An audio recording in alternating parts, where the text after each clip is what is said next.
नमस्कार दोस्तों, स्वागत है आपका राघव ब्रीफ्स में। लास्ट लेक्चर के अंदर हमने सेक्शन 1 से लेके 6 तक के सारे सेक्शन को डिस्कस किया था। आज हम 7 से लेके 15 तक के सेक्शंस को डिस्कस करेंगे। तो आइए स्टार्ट करते हैं हमारा सेशन। अगर मैं एक रिकैप दूं आप लोगों की, हमने पिछली क्लासेस में क्या क्या कवर किया था। तो सेक्शन 2 के अंदर हमने सारी डेफिनेशंस को कवर किया था। सेक्शन 3 क्या बात करता है? Establishment of Jaipur development authority. Section 4 बात करता है composition of the Jaipur development authority.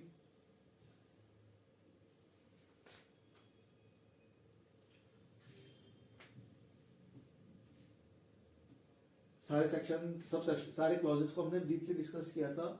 Section 5 बात करता है मीटिंग्स ऑफ द अथॉरिटी की मीटिंग्स कब कब होगी? हर 6 महीने के अंदर एटलीस्ट एक मीटिंग होनी जरूरी है। सेक्शन 6 बात करता है सीसेशन ऑफ मेंबरशिप की, किन किन कंडीशंस के अंदर जो मेंबरशिप है आपकी सीज हो सकती है। आज हम स्टार्ट करेंगे constitution and power of executive committee की।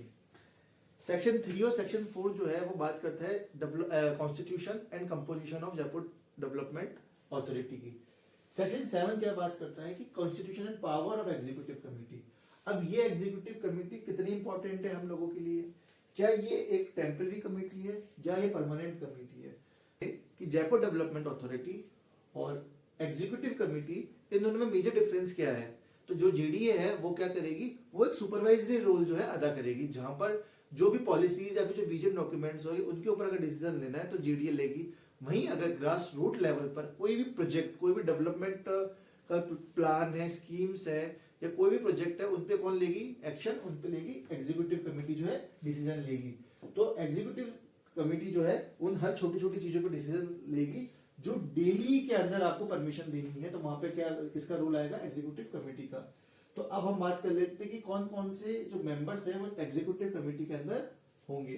There shall be an executive committee of the authority consisting of the following members, namely chairman who shall be the Jaipur development commissioner. तो एग्जीक्यूटिव कमेटी का chairman कौन होगा? Executive committee का chairman होगा Jaipur development commissioner. Secretary of urban development and housing और his representative not below the rank of deputy secretary. अगर secretary की बात की जाएगी तो सेक्रेटरी जो होगा अर्बन डेवलपमेंट का वो भी एक मेंबर होगा। Secretary of Jaipur development authority who shall be the member secretary of the committee. तो यहाँ पे जो सेक्रेटरी है वो केवल मेंबर कहलाया जाएगा, लेकिन जो सेक्रेटरी होगा जयपुर डेवलपमेंट अथॉरिटी का, जो हमने सेक्शन 4 के अंदर पढ़ा है, तो वही सेक्रेटरी क्या होगा? इसी कमेटी का सेम सेक्रेटरी कहलाया जाएगा। 4th पे है chief engineer public works department Rajasthan. 5th पे है chief engineer public health engineering department Rajasthan. 6th में representative of the Rajasthan state electricity board not below the rank of chief engineer. 7th में managing director Rajasthan state industrial investment corporation limited. 8th पे है general manager of Rajasthan state road transport corporation. 9th member है managing director of Rajasthan tourism development corporation. 10th member है director engineering of the authority. 11th member director of town planning of the authority। 12th member director finance of the authority। 12th एक और है director of law of the authority। जो 13th पे है collector of Jaipur. 14 है superintendent of police Jaipur और 15 है the commissioner municipal council of Jaipur. अगर म्युनिसिपल काउंसिल में कमिश्नर की जगह एडमिनिस्ट्रेटर है तो एडमिनिस्ट्रेटर होगा 15th मेंबर। जो हमारा सब क्लॉज 2 है वो क्या बात कर रहा है कि the executive committee shall exercise the following power and perform the following duties. क्योंकि मैंने आपको बताया कि जो भी मेजर ग्रास रूट पे डेवलपमेंट्स होंगे, जो भी प्रोजेक्ट्स में डेवलपमेंट होगी, कोई भी स्कीम को एग्जीक्यूट करना है तो वो उस पे जो डिसीजन लेगी वो लेगी एग्जीक्यूटिव कमेटी। तो यहाँ पे सारी की सारी पावर्स और ड्यूटीज के बारे में बताया कि जो एग्जीक्यूटिव कमेटी है वो इन सारे एरियाज के अंदर फिर इस तरीके ऑपरेशंस को क्या करेगी? फंक्शन करेगी। अब फर्स्ट जो है organisation of the division and operational units of the authority. Second है preparation of drafts of regulation and recommending to the authority of making them. तो ये एडमिनिस्ट्रेटिव फंक्शन हो जाएगा सेकंड हमारा। Operation of the Jaipur regional development fund, ये financial function हो जाएगा। Preparation of projects and scheme, ये भी ऑपरेशनल फंक्शन हो जाएगा। Approval or rejection of tenders for project and scheme, approve कर सकती है, रिजेक्ट कर सकती है। अगर कोई भी टेंडर अगर जो लेके आती है एग्जीक्यूटिव कमेटी जेडीए, तो उन सारे की सारे टेंडर्स को कौन अप्रूव और रिजेक्ट करेगा? उसको एग्जीक्यूटिव कमेटी जो है अप्रूव या रिजेक्ट करेगी। Creation of post under the authority up to such level as may be determined by regulation. तो कोई भी अगर पोस्ट को क्रिएट करना है तो उसके ऊपर डिसीजन कौन लेगी? Executive committee. Borrowing and reborrowing of money required by the authority, कि कोई कहीं से भी किसी भी बैंक से या फिर किसी भी इंस्टीट्यूशन से अगर बोरो करना है मनी, तो वो काम कौन करेगा? एग्जीक्यूटिव कमेटी करेगी। Investment of surplus money of the Jaipur regional development fund, कि अगर जयपुर रीजनल डेवलपमेंट फंड में एक्सेस मनी है तो उसको इन्वेस्ट कहाँ पे करेगा, कहाँ पे करना है, तो वो डिसीजन भी कौन लेगी? वो डिसीजन लेगी executive committee. Making of grant, subvention, loans और advances towards sharing expenses with any local or other authority or person for projects and scheme. अगर किसी भी तरह का कोई भी लोन देना है, ग्रांट देनी है, तो वो काम कौन करेगा? एग्जीक्यूटिव कमेटी करेगी। अब वो ग्रांट किसको दे सकते हो आप? चाहे लोकल अथॉरिटी को दे सकते हो, फिर किसी भी अदर अथॉरिटी या फिर किसी भी पर्सन या किसी भी इंस्टीट्यूशन को। Institution of withdrawal of legal proceeding on behalf of the authority. JDA के बिहाफ पे एग्जीक्यूटिव कमेटी जो है वो सारे डिसीजन लेगी जब भी कोई भी लीगल प्रोसीडिंग होगी उसके ऊपर। Delegation of any of its power and duties to its chairman or any officer of the authority. Delegation of any of its power and duties to its chairman, जो executive committee है वो delegate कर सकती है अपनी power और duties को किसको? चेयरमैन को या फिर किसी भी ऑफिसर ऑफ द अथॉरिटी को। सब क्लॉज 3 बात करता है, in addition to the powers and duties conferred on it under other provision of this act, the executive committee shall exercise such other powers and perform such other duty as may be delegated to it by the authority from time to time. ये सारी जो powers जो कि clause 2 के अंदर थी, उन power और ड्यूटीज के अलावा जेडीए अगर चाहती है तो एक्स्ट्रा पावर और ड्यूटीज भी कंफर कर सकती है किसको? एग्जीक्यूटिव कमेटी को। और वो सारी की सारी पावर्स और वो ड्यूटीज को क्या करना है? रन करना होगा एग्जीक्यूटिव कमेटी को। क्लॉज 4 बात करता है, executive committee shall meet at such place and at such time as may be determined by its chairman and shall observe such rule of procedure in regard to transaction of business as may be determined by regulation. तो कौन सी जगह पे meeting convene होगी, कौन सी place पे meeting convene होगी, वो कौन डिसाइड करेगा? वो चेयरमैन डिसाइड करेगा। और जो भी प्रोसीजर होगा उस कमेटी के अंदर, यानी जो भी प्रोसीडिंग्स होगी कमेटी के अंदर, उसको रेगुलेट किसके द्वारा किया जाएगा? जेडीए के जो रेगुलेशंस है उसके द्वारा वो सारे के सारे ट्रांजैक्शन और जो बिजनेस है वो रेगुलेट होंगे। अब हम बात करते हैं सेक्शन 8 की, appointment of Jaipur development commissioner, directors, secretary etcetera. तो यहाँ पे अपॉइंटमेंट किन लोगों का होगा? एक तो जयपुर डेवलपमेंट कमिश्नर का अपॉइंटमेंट होगा, डायरेक्टर्स का अपॉइंटमेंट होगा और सेक्रेटरी का अपॉइंटमेंट होगा। कौन से सेक्शन के अंदर? सेक्शन 8 के अंदर। The state government shall appoint any of its officer. यहाँ क्या लिखा है? शैल अपॉइंट का मतलब है कि मैंडेटरी स्टेट गवर्नमेंट को किसी ऑफिसर को अपॉइंट करना पड़ेगा as a Jaipur development commissioner. और ये ऑफिसर यूजुअली कौन होते हैं? कोई भी आईएएस ऑफिसर जो होते हैं हायर रैंक के, वो लोग जो होते हैं जयपुर डेवलपमेंट कमिश्नर की पोस्ट पे क्या होंगे? अपॉइंट होंगे। On such salary and allowances and on such terms and conditions of service as may be determined by the state government। तो उनकी सैलरीज और अलाउंस का कौन ध्यान रखेगा? State government. उनकी सैलरीज, अलाउंस का, उनके टर्म्स एंड कंडीशन का सारा डिसीजन किसके हाथ में होगा? स्टेट गवर्नमेंट के हाथ में होगा। He shall be the chief executive of the authority। तो जो जयपुर डेवलपमेंट कमिश्नर है वो क्या होगा? CEO of the Jaipur development authority and shall supervise and control all its officers and servants including any officer of government appointed from time to time on deputation to the authority। कोई भी ऐसे officers जो कि Jaipur development authority के अंदर deputation के through या कोई भी ऑफिसर जो कि परमानेंट है या टेम्परेरी है, उनके ऊपर सुपरवाइज और कंट्रोल करने का काम कौन करेगा? जयपुर डेवलपमेंट कमिश्नर करेगा। या फिर कोई भी ऑफिसर चाहे एग्जीक्यूटिव कमेटी के अंदर हो या फिर अदर कमेटी के अंदर एक फंक्शनल बोर्ड पे, तो उनके ऊपर भी सुपरवाइज और कंट्रोल का पावर किसके पास रहेगा? जयपुर डेवलपमेंट कमिश्नर के पास। He shall be responsible for collection of all sums due to the authority and payment of all sum payable by. तो रिस्पॉन्सिबिलिटी किसके ऊपर होगी? किसी भी मनी या फिर किसी भी चीज की किसके ऊपर होगी? जयपुर डेवलपमेंट कमिश्नर के पास। He shall ensure adequate security of all assets including cash balance of the authority beside the said power and duties and the power and duties delegated by the authority। जो भी power जो है delegate किया जाएगा authority द्वारा, JDA द्वारा, executive committee द्वारा या भी किसी भी अदर कमेटी द्वारा या फंक्शनल बोर्ड द्वारा या कोई भी बॉडी द्वारा, उसके अलावा क्या जयपुर डेवलपमेंट कमिश्नर का पावर या ड्यूटीज देंगी वो यहाँ पे मेंशन है। तो पहली जो पावर ऑफ ड्यूटीज जो यहाँ पे मेंशन है वो है management and supervision of operational units of the authority. तो जो भी मैनेजमेंट से रिलेटेड है, जो भी सुपरविजन है ऑपरेशनल यूनिट्स का मतलब है कि आपको भी रख रखाव है कि जो भी ऑफिसर आपके अंडर काम कर रहे हैं तो उनका जो उसके ऊपर जो भी सुपरविजन रहेगा वो किसका रहेगा? जयपुर डेवलपमेंट कमिश्नर का रहेगा। सेकंड है except as otherwise provided appointment of the staff as per strength sanction by the authority or executive committee as a case में भी including their removal dismissal or other punishing them in accordance with the regulation made by the authority. अभी मैंने पिछले clause में discuss किया था कि कोई भी जो स्टाफ है आपका जयपुर डेवलपमेंट अथॉरिटी का, उसके ऊपर जो कंट्रोल है वो किसका रहेगा, जयपुर डेवलपमेंट कमिश्नर का रहेगा। अब चाहे फिर उसको रिमूवल करने की बात है, डिसमिसल की बात है, फिर किसी भी तरह का पनिशमेंट देने की बात है, तो इसमें किसका डिसीजन रहेगा, जयपुर डेवलपमेंट कमिश्नर का। Promulgation of internal procedure for management of the authority, की कोई भी इंटरनल प्रोसीजर को चेंज करना है या फिर कोई भी नया जो प्रोसीजर है वो क्रिएट करना है, तो वो कौन करेगा, जयपुर डेवलपमेंट कमिश्नर करेगा।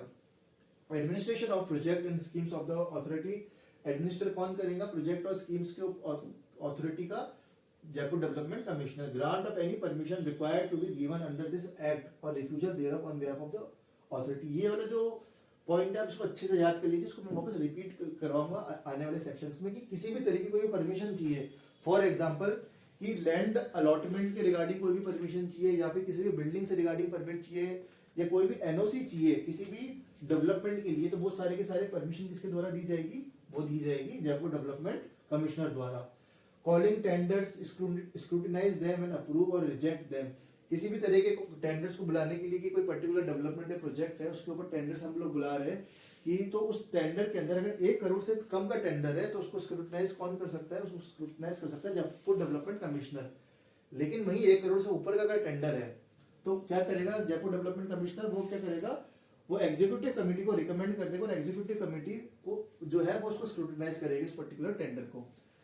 7th जो है फंक्शन वो है executing agreement and entering into contract for and on behalf of the authority. तो जेडीए के बिहाफ पे जयपुर डेवलपमेंट कमिश्नर जो है एग्जीक्यूट करेगा किसी भी एग्रीमेंट को या फिर एंटर करेगा किसी भी कॉन्ट्रैक्ट के अंदर।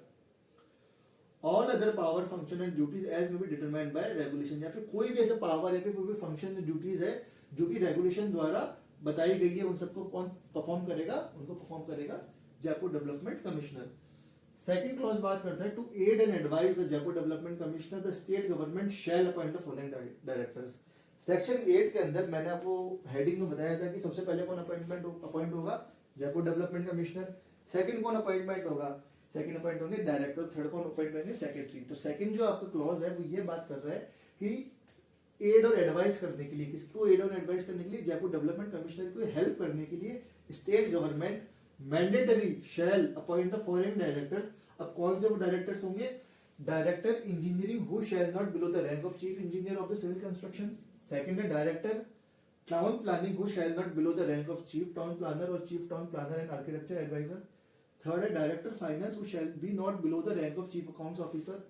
और फोर्थ कौन है, director law who shell not below the rank of district judge or joint legal remembrance of the Rajasthan State Legal Service। तो ये सारे के सारे जो डायरेक्टर है यहाँ पे क्या होंगे, अपॉइंट किए जाएंगे स्टेट गवर्नमेंट द्वारा। अब क्लॉज 3 क्या बात करता है, the state government shall appoint a secretary of the authority who shall also act as the secretary of the executive committee. जब एग्जीक्यूटिव कमिटी के कंपोजिशन की बात की गई थी तो उसमें एक मेंबर था secretary of the Jaipur development authority. वही सेम सेक्रेटरी जो है यहाँ पर एक भी सेम सेक्रेटरी रहेगा, किसका, एग्जीक्यूटिव कमेटी का जो सेक्रेटरी रहेगा वही जयपुर डेवलपमेंट अथॉरिटी का सेक्रेटरी रहेगा। या ये कह सकते हैं कि जयपुर डेवलपमेंट अथॉरिटी का जो सेक्रेटरी है वो एग्जीक्यूटिव कमेटी का या किसी भी कमेटी का सेक्रेटरी कहलाया जाएगा। If any and all functional board, अभी किसी फंक्शनल बोर्ड की अगर बात की जाए तो उसके अंदर भी जयपुर डेवलपमेंट अथॉरिटी का जो सेक्रेटरी होगा वही सेक्रेटरी होगा फंक्शनल बोर्ड का। He shall subject to the control and supervision of the Jaipur Development Commissioner। Control और सुपरविजन जो सेक्रेटरी को ऊपर किसका होगा, जयपुर डेवलपमेंट कमिश्नर का होगा। अब जयपुर जो सेक्रेटरी का फंक्शन क्या होगा, record the minutes of the proceeding of the authority, executive committee, all functional board committees or any body of the authority. Maintain the minute book for the same along with all records relevant thereto and shall exercise such power, perform such function and discharge such duties as may be delegated to him by the authority, executive committee, Jaipur Development Commissioner और any functional board। तो majorly 2 काम होंगे। पहला काम क्या होगा कि जो भी मिनट्स ऑफ प्रोसीडिंग्स होगी उसके लिए मेंटेन करना है बुक को। मिनट्स ऑफ प्रोसीडिंग्स क्या होती है कि किसी भी मीटिंग के अंदर जो भी हम डिस्कशन करते हैं उसको एक रिटन डॉक्यूमेंट में हम लोग लिख लेते हैं और उसके ऊपर जो है साइन किसके होते हैं, चेयरमैन के होते हैं। और दूसरा परफॉर्म फंक्शन क्या करना है, जो भी ये सारी कमिटीज है, ऑथोरिटीज है, ये जो भी पावर है, फिर फंक्शन जो पावर जो है कंफर करेगी सेक्रेटरी को, तो वो सारे के सारे जो फंक्शंस है वो किसको करने होंगे, सेक्रेटरी को करने होंगे। क्लॉज 4 बात करता है the state government may also appoint one or more additional commissioner and additional secretaries to assist the Jaipur Development Commissioner, and they shall perform such function and discharge such duties as may be delegated to them by the Jaipur Development Commissioner। अब state government चाहे तो, चाहे का मतलब है, मे का मतलब क्या हुआ, कंडीशनल है, also appoint one or more additional commissioner, या तो वो जॉइंट जयपुर डेवलपमेंट कमिश्नर के साथ साथ में एडिशनल कमिश्नर को भी अपॉइंट कर सकती है, फिर एडिशनल सेक्रेटरी को भी अपॉइंट कर सकती है। किसके लिए, ताकि वो जयपुर डेवलपमेंट कमिश्नर को असिस्ट कर सके और उसकी हेल्प कर सके। और ये सारे जो फंक्शंस होंगे एडिशनल कमिश्नर के या फिर एडिशनल सेक्रेटरीज के, ये सारे फंक्शन जो होंगे उसको और जो भी फंक्शंस इनको परफॉर्म करने होंगे, तो वो सारे के सारे फंक्शन कौन डेलीगेट करेगा, जयपुर डेवलपमेंट कमिश्नर जो अपनी तरफ से उनको डेलीगेट कर देगा कि मेरी जो कुछ पावर्स है वो पावर मैं आपको दे रहा हूँ और आप वो पावर को एक्सरसाइज कर सकते हैं। क्लॉज 5 बात करता है the offices appointed under subsection 2, 3 and 4 shall be deemed to be officers of the authority. जो भी ऑफिसेस क्रिएट हुए सेक्शन सबसेक्शन 2 में, 3 में और 4 में, वो सारे के सारे जो ऑफिसेस जो क्रिएट हुए उसके अंदर जो भी मेंबर अपॉइंट हुए एज ए ऑफिसर, वो सारे के सारे ऑफिसर किसके अंडर कहलाए जाएंगे, वो जेडीए के अंडर कहलाए जाएंगे। उनकी सैलरी और जो अलाउंस होंगी उसका ध्यान कौन रखेगा, उसका जो ध्यान है वो स्टेट गवर्नमेंट ध्यान रखेगी, यहाँ पे जेडीए ध्यान नहीं रखेगी। आपको ये ध्यान रखना है कि अगर ये पूछ लिया जाए the salary and allowances of the director Jaipur development officer or other additional officer shall be such as to be determined by the state government. Second क्या आ सकता है, म्यूनिसिपैलिटी। थर्ड आ सकता है जयपुर डेवलपमेंट अथॉरिटी और फोर्थ आ सकता है नन ऑफ द अबव। तो आपको क्या पे मार्क करना होगा, आपको यहाँ पे स्टेट गवर्नमेंट मार्क करना होगा। सेक्शन 9 बात करता है determination of strength of staff. तो ये जो सेक्शन है ये 2025 के अमेंडमेंट के बाद इसमें कुछ चेंजेस आ गए हैं, तो मैं आपको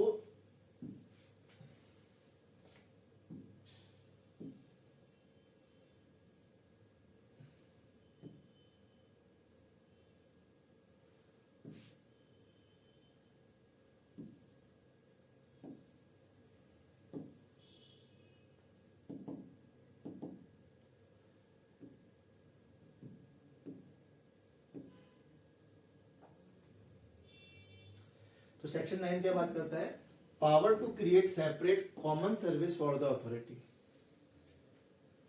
कि इसके पास में पावर है कि एक सेपरेट कॉमन सर्विस जो है अंडर जेडीए क्रिएट कर देवे, notwithstanding anything contained in any other law for the time being in force, the state government may by notification in the official gazette create a separate common service for the authority ensuring uniformity in administration and governance। तो JDA की smooth functioning के लिए, JDA की governance को सुधारने के लिए या यूनिफॉर्मिटी क्रिएट करने के लिए जो स्टेट गवर्नमेंट है वो चाहे तो एक कॉमन सर्विस क्या कर सकती है, क्रिएट कर सकती है। क्लॉज 2 बात करते हैं state government shall have the power to determine the nomenclature, structure and cadre strength of the service created under subsection 1। तो जो स्टेट गवर्नमेंट है वो क्या डिसाइड करेगी कि कोई भी सर्विस क्रिएट हो रही है तो सर्विस से रिलेटेड जो भी नॉमेनक्लेचर है, स्ट्रक्चर है उस सर्विस का, या कितने नंबर ऑफ पीपल को यहाँ अपॉइंट करना है, उन सब की जिम्मेदारी किसकी होगी, स्टेट गवर्नमेंट की, और वो टाइम टू टाइम नोटिफाई कर देगी through notification. The state government may in respect of the service created under this section, जो state government का डिसीजन कहाँ पर क्या क्या डिसीजन ले सकती है regarding sanction the creation of post, their classification, control and the terms and condition of service including recruitment, promotion and retirement। तो इन सब के ऊपर जो state government जो है अपने डिसीजन को क्या कर सकती है, यहाँ पे enforce कर सकती है। Frame and enforce common services rule applicable to the service created under this section, prescribing the qualification, method of appointment and duties of person to be appointed to the service। कि जो state government है वो frame कर सकती है, service rule को frame कर सकती है जो कि एप्लीकेबल होगा उन पर्टिकुलर सर्विसेज के ऊपर, उन पर्टिकुलर ऑफिसर्स के ऊपर, और यह प्रिस्क्राइब कर सकती है क्या क्या क्वालिफिकेशन रहेगी, किस तरीके से अपॉइंटमेंट किया जाएगा, and duties of person to be appointed to the service, उनकी ड्यूटी क्या रहेगी। तो सेक्शन 9 जो है 2025 के अंदर अगर ये क्वेश्चन पूछा जा सकता है कि सेक्शन 6, 7, 8 और 9 के अंदर कौन से सेक्शन के अंदर 2025 के अंदर अमेंडमेंट किया गया है, तो हमारा आंसर क्या हो जाएगा, सेक्शन 9। तो यहाँ पे आपको सेक्शन 9 जो है, मैं इसकी जो पीडीएफ है मेरे टेलीग्राम चैनल जो है राघव ब्रीफ्स जो है मेरे डिस्क्रिप्शन में है, आप वहाँ पे उसको ज्वाइन करके इसकी जो PDF है आप वहाँ से डाउनलोड कर सकते हैं। अब बात करेंगे कॉन्स्टिट्यूशन ऑफ कमिटीज की, कि ये कौन सी कमिटीज है। जिस तरह से एग्जीक्यूटिव कमिटी क्या ये वही कमिटी है या फिर ये कमिटीज जो है अलग कमिटीज है। अगर इन कमिटी की बात की जाए तो एक वर्ड है यहाँ पे ऑथोरिटी में, ऑथोरिटी में इसका मतलब क्या है कि ये ऑप्शनल है।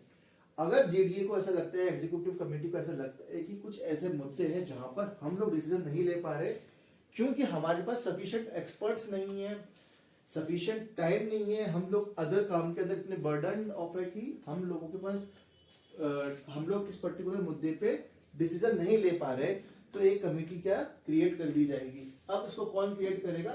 द ऑथोरिटी में कंस्टिट्यूट ए कमेटी। जेडीए कंस्टिट्यूट करेगी एक ऐसी कमेटी को जिसके अंदर Holi of members of such authority, या तो जेडीए के सारे मेंबर्स जो होंगे या फिर जो उस पर्टिकुलर कमेटी के अंदर जो मेंबर्स होंगे वो सारे के सारे कौन सी ऑथोरिटी के होंगे? जेडीए के होंगे, या फिर partly of any members of such authority, या फिर कुछ मेंबर्स जो होंगे जेडीए के होंगे और कुछ मेंबर्स जो होंगे बाहर से शामिल किए जाएंगे। तो उस तरह से कमेटी जो है फॉर्म करेगी JDA for such purposes and function as may be specified by the authority by regulations. The committees constituted under this section shall meet at such place and at such time and shall observe such rule of procedure in regard to the transaction of business at meetings as may be provided by the regulations। तो जो भी GDA के regulations के अंदर दे रखा है कि कौन से टाइम पे, कौन से प्लेस पे और जो प्रोसीजर क्या रहेगा, रूल ऑफ प्रोसीजर क्या रहेगा, वो सारा का सारा जो है रेगुलेशन द्वारा निर्धारित किया जाएगा। क्लॉज 3 की मैं बात करूं तो members of the committee may be paid such allowances for meeting the personal expenditure in attending the meetings and for attending to any other work of the committee as may be prescribe. तो जो भी allowances होंगे, जो भी personal expenditure होगा उन सारे members का जो कि इस कमिटी के अंदर शामिल है, उनका जो एक्सपेंडिचर और जो सैलरी होगी वो किसके द्वारा? रूल्स के अंदर ऑलरेडी प्रिस्क्राइब होगी। सेक्शन 11 बात कर रहे हैं authentication of orders. Authentication of orders का मतलब क्या हुआ कि जब भी किसी भी प्रोसीडिंग जो होती है, प्रोसीडिंग क्या क्या होगा, मतलब क्या होगा कि कोई भी मीटिंग होती है, जीडीए की मीटिंग हुई, एग्जीक्यूटिव कमेटी की मीटिंग हुई, फंक्शनल बोर्ड की मीटिंग हुई, फिर किसी भी नॉर्मल कमेटी की कोई मीटिंग हुई, उसके अंदर अगर कोई भी डिसीजन लिया गया है और उस डिसीजन को ऑथेंटिकेट करना है। ऑथेंटिकेट करने का मतलब क्या हुआ कि ये जो डिसीजन है ये इस पर मोहर लगा दी गई है कि अब इस डिसीजन को आप पब्लिक कर सकते हैं, और अगर कोई भी पर्सन नाखुश है उस डिसीजन से तो क्या कर सकता है? इस डिसीजन के अगेंस्ट में कोर्ट में जा सकता है। अब ऑथेंटिकेशन करने की जरूरत क्यों हुई? ऑथेंटिकेशन करने की जरूरत इसलिए आई क्योंकि जेडीए जो एक बहुत बड़ा ऑर्गेनाइजेशन है, जहां पर कोई भी छोटा जो डिपार्टमेंट है जेडीए के अंदर, वो बिना मर्जी के कोई भी ऐसा ऑर्डर जो एग्जीक्यूट ना कर दे जिसके अंदर जो टॉप हायरार्की के जो लोग हैं उनको उसके अंदर उसकी ऑथेंटिकेशन या उसमें साइन नहीं हो। इस वजह से जो ये ऑथेंटिकेशन ऑफ ऑर्डर का जो है सेक्शन दिया गया है, जहां पे अगर जेडीए कोई भी ऑर्डर निकालती है किसी भी प्लान को एग्जीक्यूट करने में, किसी भी स्कीम को एग्जीक्यूट करने में, तो उसमें ऑथेंटिकेशन होना जरूरी है। अब यहाँ पे दो तरीके से ऑथेंटिकेशन की बात की गई है। जो फर्स्ट ऑथेंटिकेशन की बात की गई, जो proceedings of the authority, proceedings का मतलब जो भी मीटिंग्स होती है ऑथोरिटी के द्वारा, एग्जीक्यूटिव कमेटी की कोई भी मीटिंग होती है, फिर अदर कमेटी की कोई भी मीटिंग होती है, या फिर फंक्शनल बोर्ड की कोई भी मीटिंग होती है, तो उनको ऑथेंटिकेट कौन करेगा, उसको सिग्नेचर कौन करेगा? चेयरमैन करेगा, चेयरमैन ऑफ द ऑथोरिटी करेगी, या फिर एग्जीक्यूटिव कमेटी का चेयरमैन करेगा, फिर अदर कमेटी का चेयरमैन या फिर फंक्शनल बोर्ड का जो चेयरमैन है उसको ऑथेंटिकेट करेगा बाय सिग्नेचर। वहीं अगर बात की जावे कि ऐसे वो सारे के सारे ऑर्डर्स और इंस्ट्रूमेंट जो कि जीडी के अंदर जनरल पर्पस के अंदर लाए गए, फॉर एग्जांपल कि किसी भी बिल्डिंग के ऊपर परमिशन देनी है, किसी भी लैंड अलॉटमेंट करना है कि हाईवे कहां से निकलेगा, हमको लैंड को कहीं से क्या करना है, एक्विजिशन करना है, तो उन सब चीजों के ऊपर जो ऑथेंटिकेट करने की बारी आएगी तो वहां पे जो जयपुर डेवलपमेंट कमिश्नर है उसके साइन चाहिए होंगे, या फिर जो जयपुर डेवलपमेंट कमिश्नर है वो किसी दूसरे ऑफिसर को क्या कर देगा, डेलीगेट कर देगा कि तुम मेरे बिहाफ पे पर्टिकुलर ऑथेंटिकेशन कर सकते हो। सेक्शन 12 बात कर रहा है provision for inviting government and local authority officers to assist for advice. Provision for inviting government and local authority officer to assist for advice, कि जो भी लोकल अथॉरिटी के अंदर ऑफिसर्स है, गवर्नमेंट में जो ऑफिसर्स है, वो लोग चाहे तो जेडीए को एडवाइस कर सकते हैं। The authority, the executive committee, the Jaipur development commissioner और ए फंक्शनल बोर्ड में इनवाइट। अब कौन कौन इनवाइट कर सकते हैं? तो जेडीए कर सकता है, एग्जीक्यूटिव कमेटी कर सकती है, जयपुर डेवलपमेंट कमिश्नर भी इनवाइट कर सकता है, फंक्शनल बोर्ड भी इनवाइट कर सकता है किसी भी ऑफिसर को जो कि स्टेट गवर्नमेंट का है, या फिर कोई ऑफिसर जो कि लोकल अथॉरिटी का है, किसी भी अदर अथॉरिटी का, या फिर किसी भी पर्सन को जो इन तीनों में से किसी भी अथॉरिटी या फिर ऑफिसर में से मेंशन नहीं है, किसी भी पर्सन को टू अटेंड इट्स मीटिंग और मीटिंग्स एज ए स्पेशल और परमानेंट इनवाइटी। मीटिंग का मतलब क्या, किसी सिंगल मीटिंग के अंदर वो बुला सकता है या फिर नंबर ऑफ मीटिंग्स के अंदर बुला सकता है, कैसे स्पेशल या फिर परमानेंट इनवाइटी की तरह, for the purpose of assisting or advising it on any matter to matters, कि एडवाइस को किसी भी तरीके से एडवाइस करने के लिए, किसी तरीके से असिस्ट करने के लिए इसको इन सारी अथॉरिटीज को। द ऑफिसर और person so invited may take part in the proceeding but shall have no right to votes. तो उनका केवल एक ही काम होगा कि उनको एडवाइस करना, उनको असिस्ट करना है, लेकिन जब किसी भी डिसीजन के ऊपर वोटिंग करनी होगी तो उनके पास वोटिंग का जो राइट है वो नहीं होगा। अब हम चलते हैं चैप्टर 3 में, constitution of functional board. Functional board बहुत ही इंपॉर्टेंट पार्ट है जेडीए एक्ट का, क्योंकि जो फंक्शनल बोर्ड है इसमें number of functional boards create होते हैं। अब अगर सेक्शन 13 की बात की जाए तो establishment of Jaipur traffic control board को फंक्शनल बोर्ड कहा गया है। फंक्शनल बोर्ड का मतलब सिंपल सा है कि ऐसे बोर्ड्स जो कि जिसका डेवलपमेंट के अंदर बहुत ही इंपॉर्टेंट रोल होगा, या जो रोजमर्रा जो है उनका जो फंक्शन होगा जयपुर के डेवलपमेंट के अंदर, as soon as may be after the authorities established under subsection 1 of section 3, the state government shall by order constitute a functional board to be called as Jaipur Traffic Control Board under the authority। जैसे ही section 3 के अंदर Jaipur development authority जो है establish हो जाती है, उसी के बाद तुरंत स्टेट गवर्नमेंट जो है ऑर्डर द्वारा कंस्टिट्यूट कर देगी फंक्शनल बोर्ड को। फंक्शनल बोर्ड का क्या नाम दिया गया है, Jaipur traffic control board under the authority. अब ये जो बोर्ड है इसके नाम से ही हमको समझ में आ रहा है कि ये जयपुर ट्रैफिक कंट्रोल बोर्ड है, कि जयपुर के अंदर जो भी ट्रैफिक होगा या जो भी ट्रांसपोर्ट से रिलेटेड जो भी डिस्कशन होंगे वो सारे के सारे डिस्कशन और डिसीजन कौन लेगा, वो डिसीजन लेगा जयपुर ट्रैफिक कंट्रोल बोर्ड। अब हम बात कर लेते हैं कि कौन कौन जो है मेंबर होंगे जयपुर ट्रैफिक कंट्रोल बोर्ड के। तो फर्स्ट है chairman who shall B Jaipur development commissioner. तो एग्जीक्यूटिव कमेटी का भी चेयरमैन कौन था, जयपुर डेवलपमेंट कमिश्नर, और फंक्शनल बोर्ड का भी चेयरमैन कौन है, Jaipur development commissioner. Secretary Jaipur development authority, जो जयपुर डेवलपमेंट का जो अथॉरिटी का सेक्रेटरी, वो यहाँ पे भी सेक्रेटरी है। Transport commissioner of Rajasthan, general manager of Rajasthan state road transport corporation, chief engineer of public works department Rajasthan, chief engineering of public health engineering department Rajasthan, representative of the Rajasthan of State Electricity Board not below the rank of chief engineer, director of engineering of the authority, director of town planning of the authority, director of finance of the authority, district magistrate of Jaipur, superintendent of police Jaipur, chairman या फिर administrator, दोनों में से जो भी होगा, municipal council of Jaipur का। 2 person to be nominated by the chairman of the authority. अब आपको ये ध्यान रखना है कि सेक्शन 4 के अंदर 7 लोगों को नॉमिनेट किया गया था, किसके द्वारा, स्टेट गवर्नमेंट के द्वारा, लेकिन यहाँ पर 2 पर्सन को नॉमिनेट किया गया है, लेकिन किसके द्वारा, चेयरमैन ऑफ द अथॉरिटी। तो यहाँ पूछा जा सकता है कि अंडर सेक्शन 13, कौन सा सेक्शन है ये, अंडर सेक्शन 13